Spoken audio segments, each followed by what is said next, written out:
Oh yes! Weekend!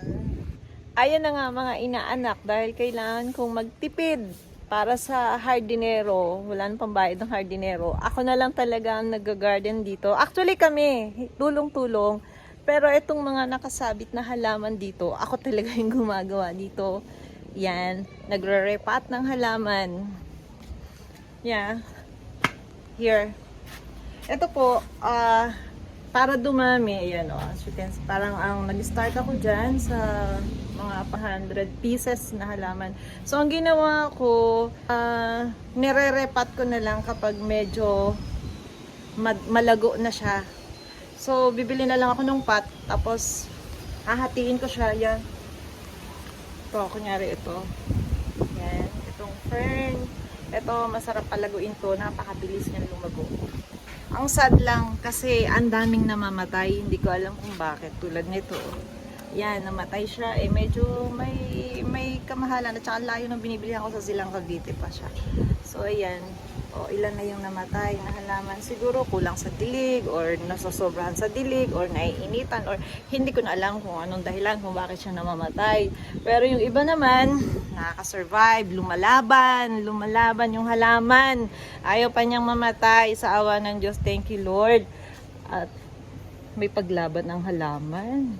Gagawin natin, magtatanggal ako ng mga halaman na malago. Yan. Ito, malago na siya. Ang mga inaanak. So, meron kaming halamanan dito sa likod. Yan, hindi ko talaga siya pinagdesisyonan na lalagyan ng simento. Mas maganda sa isang lugar na mayroong halamanan. Sayang yung lupa, mataba yung lupa namin dito. So, ayan, may mais, may okra, may mangga, may ano, and may bago pa kaming tanim. May saging, may malunggay. So, yan, yung mga halaman namin dito. And mayroon pa kaming bagong punla. Mais yata at saka talong ulit. So, ayan, tingnan natin. Okay, mag-transfer na tayo ng halaman. So, ako lang po talaga ang gagawa nito. And pati yung paggugupit ng halaman, ng mga bamboo. Ayan. Mamaya na magawa kong maggupit ng bamboo. Dahil medyo malago na naman siya. Actually, kakagupit ko lang po ito last month. Yeah, bago ako umalis. Ayan, gugupit ulit tayo. Tapos itong mga inaanak, kuya guys. Karoon kami ng occasion dito. Yung catering, nagtapon ng mainit or malamig na tubig sa damo. So, siguro hindi niya alam na nakakasira pala ng froggrass yun. Eh, sobrang sensitive po ng froggrass. Mainit or malamig na tubig ay nasisira yan pag tinapunan, natutuyo.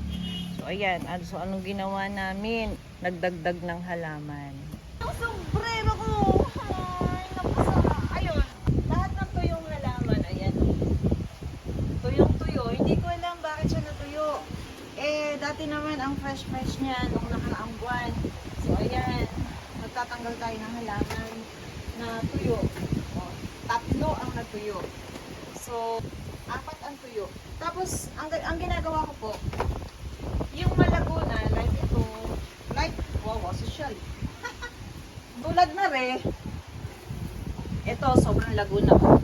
Makikita ninyo, parang umaapaw na hanggang ilalim. Ang maganda po dito sa fern, ay madaling mabuhay. Siyang sariling buhay. May sariling buhay. Ay, 4, ganito ang buhay namin dito. Hindi porket may-ari ka ng resort, ikay pa utos-utos na lang.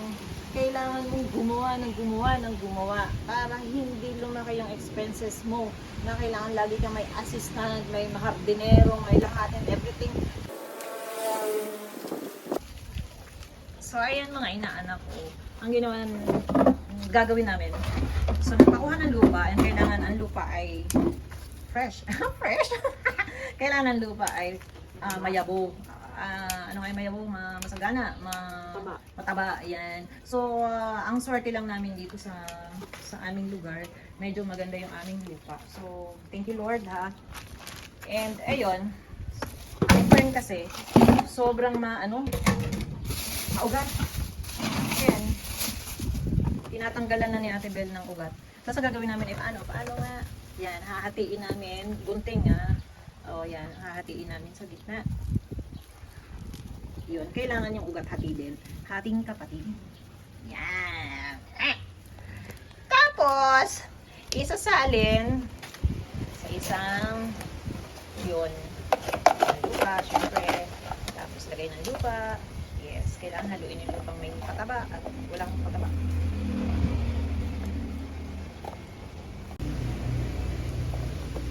Kamay-kamay lang po, bawal magkutsara, charat. So, pupunuin lang niya yung lupa dahil yan ay kailangan punong-puno. Kasi kapag hindi mo pinuno, habang dinidiligan mo ay nababa ang lupa. Tapos yung ugat ay aapaw. So, sinasabunutan, ikaw mapanakit ka sa halaman Hindi. Ano? Hindi naman. Okay, hindi naman na. Inaayos lang. So, ang ginawa, ayan, pinipiyak. Tapos, magbabawas ulit ng ugat. Yung ugat ng mga halaman na to, yung liliit ng halaman, pero ang ugat niya, look po. See, ang ugat niya. So, kailangan bawasan yan. Okay, yun. Bawas-bawas ng ugat. Yan, mga inaanak ha. Ang dami ko nang naituturo. Please, parang awa nyo na mag-subscribe naman kayo. Tapos, pagkatapos tanggalan ng ugat, ay hatiin sa gitna. Medyo sensitive tong halaman na to. Ayaw nilang maghiwa. Minsan, pag mali yung hati mo na ano din, nasisira din. So, kailangan maayos ng hati. Bubuntingin din. So, hating kapatid ulit. Kaya ng gunting. Wala rin kami pambiling gunting, mga inaanak. Yan, hati na siya. Yay! Na. And madali naman siyang gawin basta isa puso mo lang yung ginagawa mo. Sasamahan mo lang ng pagmamahal. Kahit ano pa yan, maliit na bagay, malaking bagay, kailangan laging may puso. Ayan, ito na mga inaanak. Dumami na ulit ang ating halaman. Kahit pare-pareho, ang importante, pag dinisplay mo, maganda, marami. So yan, last. Yan na lang yung last niya. So, ganyan lang po yung sekreto namin. Eto naman po, sa tulong ng aking kuya, talagang humihingi na po ako ng tulong. For free. For free talaga to. Ayan, yung mga ibang kumpunihin na hindi naman kaya nung ni Kuya Egay, siya na lang po ang tinatawag ko. Diba?